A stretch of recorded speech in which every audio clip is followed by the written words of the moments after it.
This is Pet Life Radio. Let's talk pets.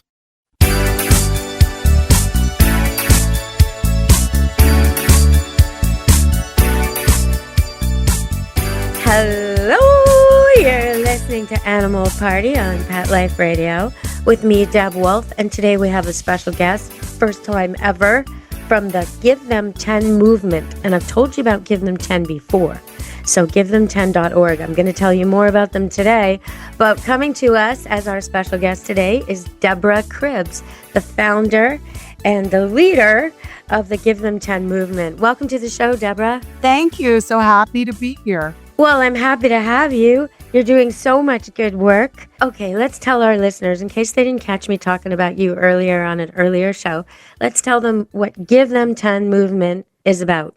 Well, first of all, I'll explain the very provocative name. Cats have 9 lives. Right. So give them 10. Get it? I get it.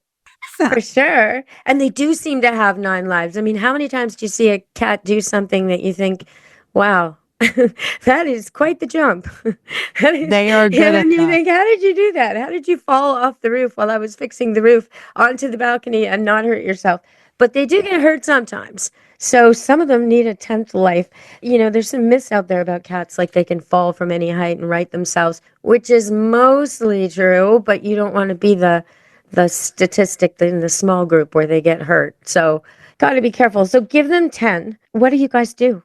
Well, we are working in the Cincinnati area in about 100-mile radius right now. And we are working very hard to see that no more cats get killed in shelters. That's our big goal. The fact that so many cats die in shelters in the U.S. was astonishing to us when we started this work back in 2013. So I'm happy to report, generally in our area, the live release rates are very high and cats are not being killed for space and shelters. So that's what we're working on. But I think it's the way that we're doing it that might be fun to hear about. Well, okay, before we go into that, I just want to give people an idea of what kind of success we're talking about. First of all, it's not just confined to Cincinnati. We'll go over that a little bit later. So if you're listening and you're thinking, well, that has nothing to do with me. Oh, no, it's coming to your area. But besides that, when she says she's improved the situation, okay, the stat of cats being killed in shelters, the live release rate, rather, in Cincinnati was 37%. Back before in 2013. So not that long ago. And now, because of you guys and your helpers, it's 96%. So that's huge. Huge. We're so proud. And I mean, understand, we didn't do this. All of the people on the ground in the shelter community did this. But we funded it. We funded the genesis. We funded the beginning of it, let's say. They did all the work. And I certainly don't want to sit and take credit for it. But we definitely had a lot to do with framing the question and kind of asking the shelter community, why? Why in this day and age do we have to kill so many animals? And a really interesting ride, I will say. Well, we're going to take a quick break and come back and find out how this is happening, what is going on exactly. And I'm going to insert a few quirky facts about cats along the way just to keep you all entertained. Stay tuned on Animal Party Pet Life Radio.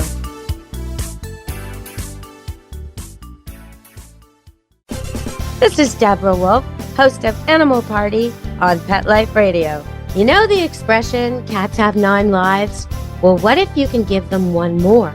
The Give Them 10 movement is on a mission to help give cats an extra life. How? With spay and neuter. Spaying or neutering your cat helps them live a longer, healthier life. And it helps control free-roaming cat populations too. Learn more about the benefits of spay and neuter and meet Scooter, the neutered cat, at givethem10.org. That's givethem10.org. Let's Talk Pets on PetLifeRadio.com.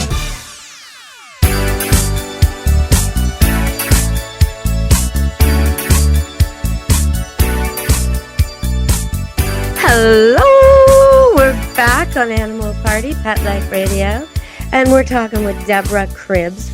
She's the founder and leader of Give Them 10 movement. which is all about spay and neuter, right? That's really the thing.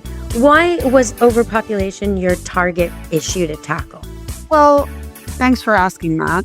We looked at the fact that cats were being killed in shelters and said, through data, why? And the reason was there were too many entering the shelter. How do we get fewer cats entering the shelter? Complicated question, complicated answer. We chose what we believe was the low-hanging fruit. And by the way, that's a pun. Yeah, I About get it. spay neuter. I can do so many of them. But we thought spay neuter might be the low-hanging fruit. So we started our attack on the problem with spay neuter. So, I noticed lately in the past few years, following cat shows and dog shows as I do, that you can actually enter a spayed or neutered cat in a cat show and win, and even win best in show. So there's really no reason not to do it. Even if your cat's really gorgeous and you think, oh my gosh, his career. Well, no, just neuter or spay him. He can still have a really good career. So I thought that was kind of interesting that the show world has evolved a bit. A stat I've often put out there is that in 5 years, a boy cat and a girl cat together and all their offspring in 5 years, if they're not spayed or neutered, they're going to end up with 5,000 offspring. So I think your idea to tackle spay and neuter is pretty key. It's not like us. We have a few babies in our life. They can have 8 to 10 twice a year, 3 times a year, over and over and over and over. And each one of those can have babies. So, you're really going to the root of the problem, right? Absolutely. Interestingly that you brought that up, I'll take a step back if I may, and just say that part of the way that we're combating this problem is that we've got a really interesting ad campaign we've been running. And it's changed over the years, but one of our ad campaigns is called Cat Math. And we like to say cats surely can't do math, but they do multiply. Yeah, that's a good one. Have you ever tried to trick a cat though? I'm not sure they can't do math. I think they can count. I think if you have 3 toys they like and you take away one, they'll keep looking for the third. I think you're right about that. My cats are extraordinarily wise. I think they can do any kind of math or count if they want to. I think that's the key. Cats are passive aggressive, right?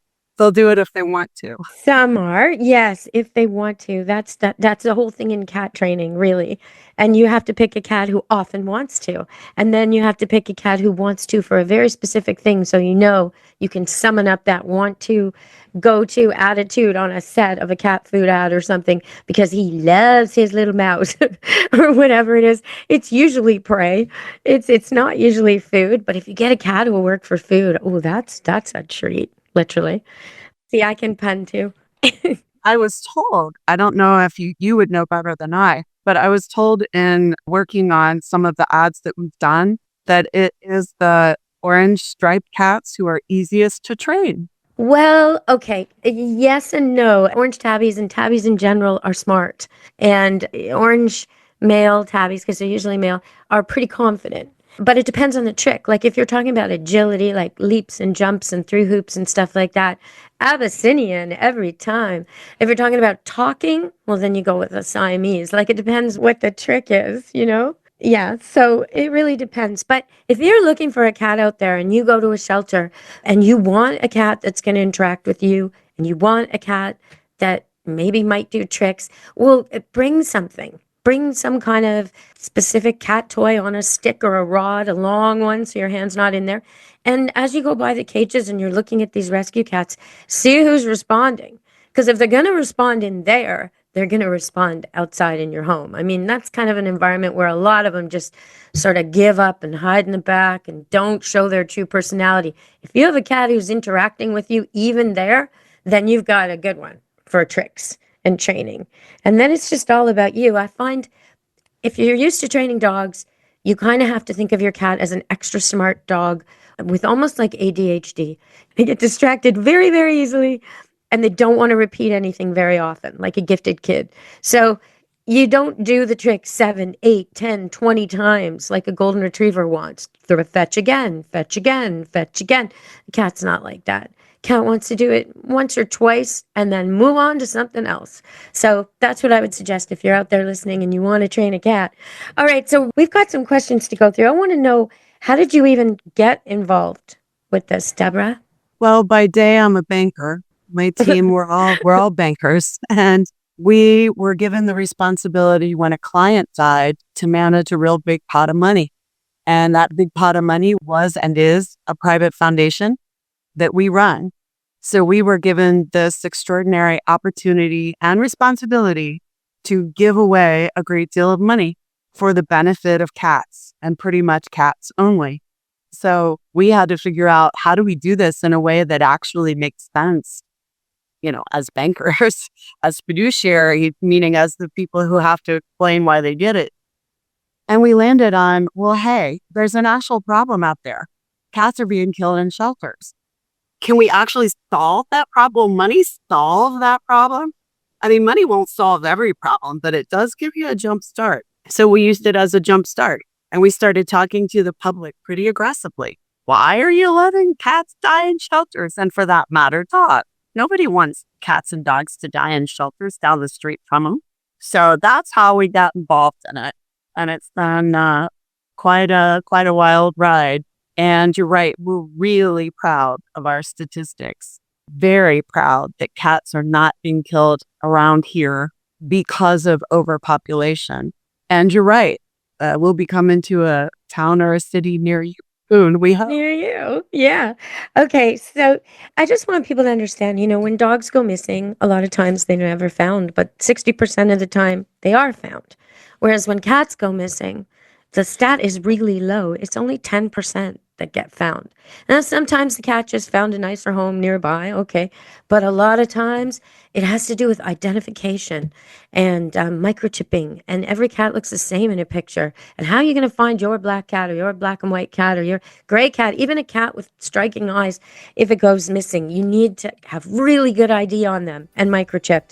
And then if you spay or neuter them, they don't go wandering. They don't get hit by cars. They're more content to stay in your world and not have these troubles. So it's really the smart thing to do. All right, we're going to go to break and come back and talk more about, well, it sounds like you're doing something for dogs, so I'd like to hear about that. Stay tuned with me on Animal Party and our guest, Deborah Cribbs. Stay tuned.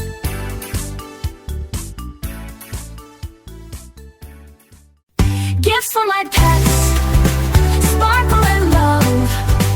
Under the tree, from heaven above. Gifts for my pets, joy in the air, unwrapping dreams without a care. Elevate your cat's eating experience with the Cat Tree Tray. The Cat Tree Tray keeps your cat's food off the floor and is conveniently located on the cat tree. Go to cattreetray.com. Bring home a luxury French Bulldog from the world-famous Tom King's Kennel. Premium French Bulldogs from excellent European bloodlines. Superior puppy care and lifetime health guarantee for your perfect companion. Use code TomKingsMagic for a magical holiday discount. Visit TomKingsKennel.com and find your perfect Frenchie today. Your pets will be over the moon with sparkly jewelry from Over the Moon Jewelry. Beautiful handcrafted matching jewelry for you and your pet. Wire-wrapped, beaded contemporary necklaces, bracelets, and charms. Go to overthemoonjewelry.com. Gifts for my pets, joy in the air, unwrapping dreams without a care. Let's talk pets Let's talk pets on Pet Life Radio. Pet Life Radio. PetLifeRadio.com.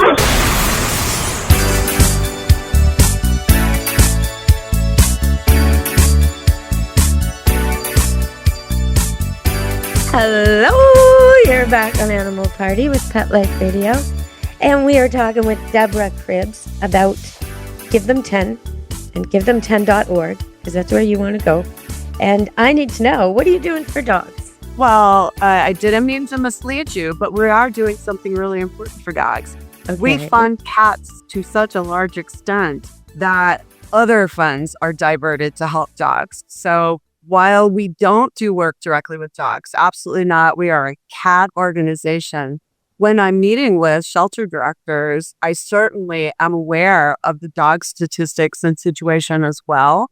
And overall, in the areas where we're working, sort of a rising tide floats all boats. The dog welfare has improved as well. Nice. Okay, tell us about your expansion. So you're not just in Cincinnati? Well, right now we work in about 100-mile radius from Cincinnati directly. But a year or so ago, we got this great idea and said, we have these amazing ads. We do digital ads, TV ads, billboards on the street. We have these amazing ad campaigns. And by the way, if anybody wants to see them, check out our YouTube channel. Scooter the neutered cat is our mascot. And if you just try to look up Scooter the neutered cat, you'll find his YouTube channel. And our website is givethem10.org, and you can access our ad campaign. But we thought, wow, we have put a lot of resources over the years into this really high quality ad campaign. And it's so fun to show it in the areas that we have, which is Ohio, Indiana, Kentucky. But hey, wouldn't it be fun if Scooter could live in other cities as well? Well, we can't just go to any city and say, hey, we want to start running these ads. It's not quite that simple. But what we did is we did a little road show. We went to some conferences, some animal welfare conferences, and said, hey, we will offer to license our ad campaign for pretty much nothing. And we'll offer some marketing support to help shelters figure out how to use it if you will let Scooter live in your city. So since that time, we've got more than a handful of cities that have signed on. And Scooter is now living in Iowa. He's in Georgia. He's in Hawaii. Oh, like Lassie, there's more than one. Yeah, well, on TV. He lives on TV. Yes. Okay. Well, the deep, dark secret, there is more than one, yes. But Ooh, are some of them girls? no, because Lassie, some of them were boys and some of them weren't. It's so funny what you said. The orange striped tabby is almost always a boy cat. So he's always been a boy cat, yes. Yeah, and calicos are almost always a female. There's certain genetic things. Ragdolls have a certain color of eyes. There's certain things that go with genetics and personality too. But what you see is what you get. So if you're looking at a cat in a shelter and it kind of looks Siamese and it talks a lot, it's probably mostly Siamese. Like you can kind of see what's in there if you look closely and you look at their behavior, not just their coat. Because the coat, that's only a couple of the genes. There's a lot going into behavior and personality and agility, and not every cat's the same. There's some cats that have been bred to just lay about and other cats that are pretty primitive. So it's a good idea to make sure you get your right match. And if you don't have your right match and you have destruction or difficulties, well, then you should call my show because I'll help you with that. No problem. And I won't charge you. Just call Pet or Deb at PetLifeRadio.com or send an email or send a voice clip with any cat problem you have or cat question or dog problem or dog question. And I'll solve it for you. And if I can't solve it myself, I'll bring an expert on to help me with it. So send me your problems, Deb at PetLifeRadio.com.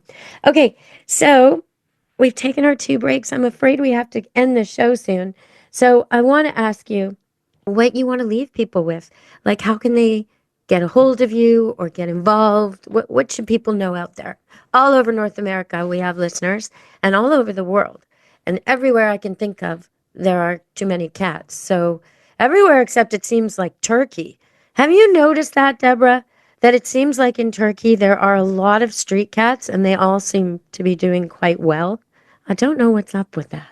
As a matter of fact, I could do a whole show with you on that topic. Yes.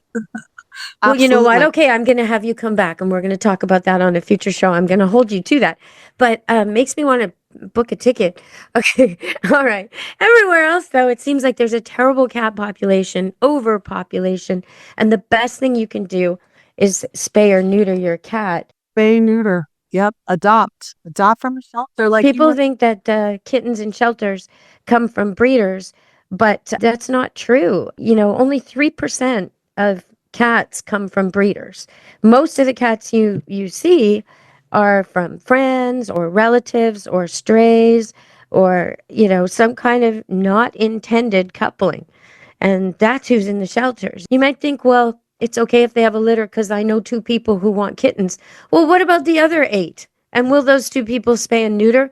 And what are you going to do when it comes time to wean those kittens and your cat goes into heat promptly within days and escapes out the window? Because that's what they do when they're in heat. They find escapes and they're really small and they can cut through screen if they need to. And boom, now you got another 8 to 10 kittens in 2 months. So, okay, I know you're already convinced, but what can people do to help besides spay and neuter their own pets? Well, spay neuter, I think mathematically is the most important thing. Adopt from a shelter. Adopt from anywhere, but adopt from a shelter. Save a cat that way. Understand kitten season. Kitten season is usually a specific time, usually spring, summer in the United States. Shelters are overwhelmed that time of year with kittens. You know when we don't have kittens? Christmas. You know when people want to adopt kittens? Christmas. Christmas, yeah. But do they really? They think they do. But you bring a kitten home and there's the Christmas tree and the toys and all these hazards and candles and guests coming in and out and the doors open and no. How about a card under the tree that tells your kid they're getting a kitten in April? How about that? Like, a card that says your Easter gift will be a kitten. Something like that. Music to my ears. It makes so much more sense.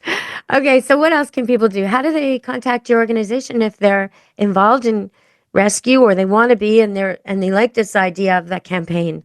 Well, absolutely. Check us out at our website, givethem10.org. And if wherever you are in the world, go to your local shelter that needs your help. They need lots of help, always. And talk to your shelter about licensing our ad campaign. We'd love to hear from people. I think sometimes people think if they're not rich, they can't help.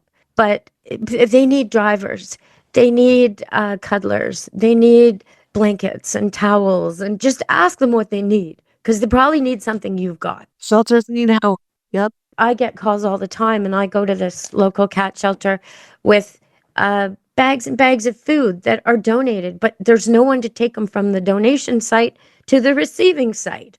Yeah, it hurts my back a little bit, and it's not that great on my car, but oh my gosh, when I walk in that place, meow, meow, meow, meow, everybody knows, all the cats have figured out what I'm coming with, like they're just so excited because I have toys and treats and all kinds of donations, and because when I walk in, the rescue workers, who are usually exhausted and tired of seeing yet another person surrendering a cat, are so excited to see somebody coming with actual supplies they need. So look to see how you can help because there's more ways than just money for sure. Absolutely.